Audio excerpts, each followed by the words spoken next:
नमस्कार। प्रांजल ज्ञान गंगा में आप सभी का स्वागत है। हम संक्षिप्त महाभारत का पाठ कर रहे हैं जिसमें कि शौप्तिक पर्व चल रहा है। कल हमने कथा में अश्वत्थामा के द्वारा पांडव और पांचाल वीरों के संहार की कथा को पढ़ा था। आज हम कथा में अश्वत्थामा आदि का दुर्योधन को सब समाचार सुनाना तथा दुर्योधन की मृत्यु। संजय ने कहा, राजन, वे तीनों वीर संपूर्ण पांचाल वीरों और द्रौपदी के पुत्रों को मारकर जहाँ राजा दुर्योधन मरणासन्न अवस्था में पड़े थे उस स्थान पर आए। उन्होंने जाकर देखा तो इस समय उसमें कुछ ही प्राण शेष थे। वे जैसे जैसे अपने प्राण बचाए हुए थे, उनके मुख से रक्त का वमन होता था तथा उसे चारों ओर से अनेकों भेड़ियों और हिंस्र जीव घेरे हुए थे। वे सब उसे चाट कर जाना चाहते थे और बड़ी कठिनाई से उन्हें रोक रखा था। इस समय उसे बड़ी ही वेदना हो रही थी। दुर्योधन को इस प्रकार अनुचित रीति से पृथ्वी पर पड़े देखकर उन तीनों वीरों को असह्य कष्ट हुआ और वे फूट फूट कर रोने लगे। उन्होंने अपने हाथों से दुर्योधन के मुंह का खून पोंछा और फिर दीन होकर विलाप करने लगे। कृपाचार्य ने कहा, हाय विधाता के लिए कोई भी काम कठिन नहीं है। आज 11 अक्षौहिणी सेना का स्वामी दुर्योधन इस प्रकार खून में लथपथ हुआ पृथ्वी पर पड़ा है। महलों में जिस प्रकार महारानी शयन करती थी उस प्रकार वह सोने के पत्थर में मड़ी हुई गदा वीर दुर्योधन के साथ सोई हुई है। काल की कुटिलता तो देखो, जो शत्रुसूदन सम्राट किसी समय मूर्धाभिषिक्त राजाओं के आगे आगे चलता था, आज वही भूमि में पड़ा धूल फांक रहा है। जिसके आगे सैकड़ों राजा लोग भय से सिर झुकाते थे, वही आज वीर शैया पर पड़ा हुआ है। पहले जिसे अनेकों ब्राह्मण अर्थ प्राप्ति के लिए घेरे रहते थे, उसी को आज मांस के लोभ से मांसाहारी प्राणियों ने घेर रखा है। अश्वत्थामा बोला, राजश्रेष्ठ, आपको समस्त धनुर्धरों में श्रेष्ठ कहा जाता था। आप साक्षात भगवान संकर्षण के शिष्य और युद्ध में कुबेर के समान थे, तो भी भीमसेन को किस प्रकार आप पर प्रहार करने का अवसर मिल गया। आप सब धर्मों को जानने वाले हैं। शूद्र और पापी भीमसेन ने किस प्रकार आपको धोखे से घायल कर दिया है। अवश्य ही काल की गति से पार पाना बड़ा कठिन है। भीमसेन ने आपको धर्म युद्ध के लिए बुलाया था, किंतु इस अधर्म पूर्वक गदा से आपकी जांघें तोड़ डाली। इस प्रकार अधर्म से मारकर जब भीमसेन ने आपको ठुकराया था, तब भी कृष्ण और युधिष्ठिर ने उस शूद्र से कुछ नहीं कहा। धिक्कार है उन्हें। भीम ने आपको कपट से गिराया है, इसलिए जब तक प्राणियों की स्थिति रहेगी तब तक योद्धा लोग उसकी निंदा ही करेंगे। महर्षियों ने क्षत्रियों के लिए जो उत्तम गति बताई है, युद्ध में मारे जाने के कारण आपने वह प्राप्त कर ली है। राजन, आपके लिए मुझे चिंता नहीं है। मुझे तो आपके पिता और माता गांधारी के लिए ही खेद है, जिनके सभी पुत्र काल के गाल में चले गए। हाय, अब वे भिखारी बनकर दर दर भटकेंगे और हर समय उन्हें पुत्रों का शोक सताता रहेगा। वृषणवंशी कृष्ण और तुष्ट बुद्धि अर्जुन को धिक्कार है, जिन्होंने बड़ा भारी धर्मज्ञता का अभिमान रखकर भी भीमसेन के मारते समय कोई रोक टोक नहीं की। ये निर्लज्ज पांडव भी किस प्रकार कहेंगे कि हमने ऐसे ऐसे दुर्योधन को मारा था। गांधारी नंदन, आप धन्य हैं जो युद्ध में वीर गति को प्राप्त हुए हैं। महारथी, कृपाचार्य, कृतवर्मा और मुझे धिक्कार है जो आप जैसे महाराज के साथ स्वर्ग नहीं सिधार रहे हैं। हम जो आपका अनुसरण नहीं कर रहे हैं, इससे यही जान पड़ता है कि एक दिन आपके सुकृत्यों का स्मरण करते करते हम यूं ही मर जाएंगे।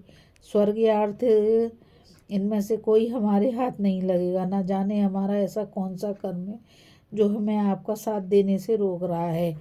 तब तो निस्संदेह हमें बड़े दुख से इस पृथ्वी पर अपने दिन काटने पड़ेंगे। राजन, आपके न रहने पर हमें शांति और सुख कैसे मिल सकते हैं। आप स्वर्ग सिधार रहे हैं, वहाँ सब महारथियों से आपकी भेंट होगी। वो उन सब की ज्येष्ठता और श्रेष्ठता के अनुसार आप मेरी ओर से पूजा करें। पहले आप समस्त धनुर्धरों के ध्वजारूप आचार्य का पूजन करें और उन्हें सूचना दें कि आज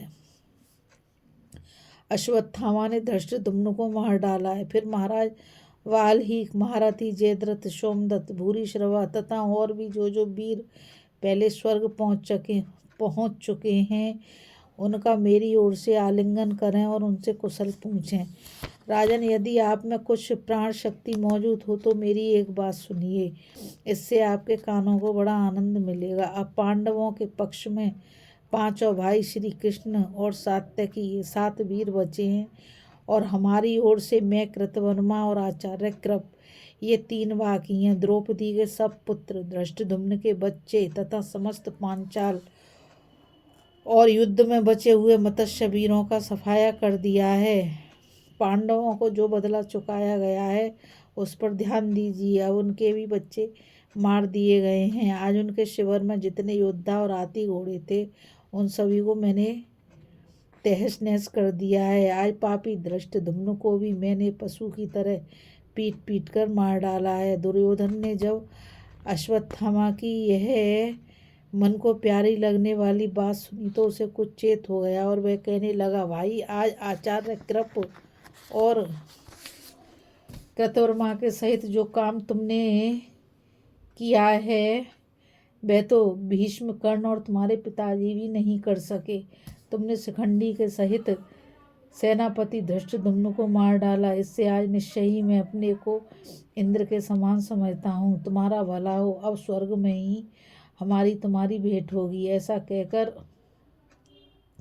मनस्वी दुर्योधन चुप हो गया और अपने सुहृदयों को दुख में छोड़कर उसने अपने प्राण त्याग दिए। उसने स्वयं पुण्यधाम स्वर्गलोक में प्रवेश किया।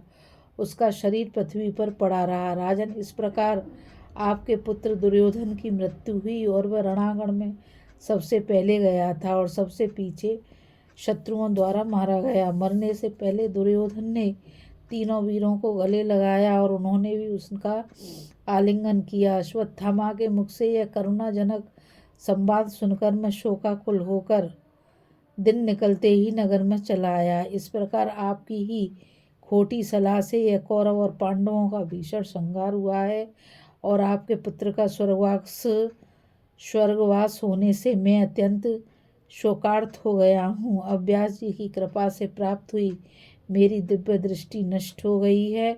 वैशंपायन पायन जी कहते हैं, राजन, महाराज धृतराष्ट्र इस प्रकार पुत्र की मृत्यु का संवाद सुनकर एकदम चिंता में डूब गए और लंबे लंबे गर्म श्वास लेने लगे। अभी हम कथा में